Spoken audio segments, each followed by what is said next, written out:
Alright, let's head out to my first big commission and hopefully not my last. So I was given a particular room and told to do a Dragon Ball Z theme with no specifications, so I pretty much had freedom to do whatever I wanted. Unfortunately for me, I could not get a hold of a projector in time and ended up stuck with the ever so famous grid method. But thank God to my big giant brain, I came up with a simple solution, which was just to stick some pins into the wall and then wind some yarn around so that I can just remove the grid afterwards rather than having to erase the whole thing. My original plan was to just paint everything since that's all I'm familiar with, and that's how I actually started. It was probably one of the most time-consuming things you could honestly do, and I soon realized no way I'm painting these walls like that. Lucky me though, they actually had provided me with high-quality spray paint, so I gave it a try.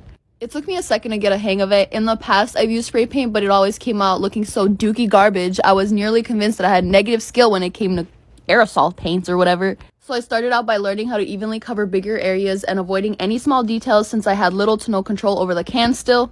And then I attempted to learn to apply a gradient smoothly, which to no surprise was the hardest shit I've ever done. Alright, now let's talk about color scheme. I did not plan it, and that's why Vegeta's outfit doesn't match the symbol on his head, but it looked pretty cool regardless, so I left it. I was pretty much told to just make everything as bright and colorful as possible, so that's what I was doing. For the outline, I used watered down acrylic paint and a round brush because I will never trust myself with anything else. Anytime I make a mistake, I run for my sponge. I swear it saved my life because once the spray paint color is on, it is there forever. This entire project was all just one big learning experience for me. The fact that I was practically forced to pick up a new medium and skill was just a little intense, but also something that I've been dying to do.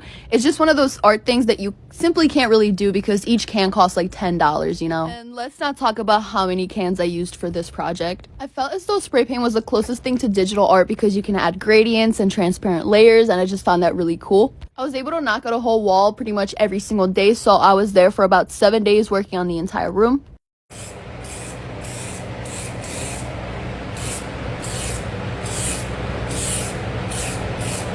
Okay, last but not least, I did the Shenron on the last wall, and I actually did not film like half of it because it was pretty difficult to do. And by difficult, I mean it was just a big ass wall. Like, it was a lot of work, so you know.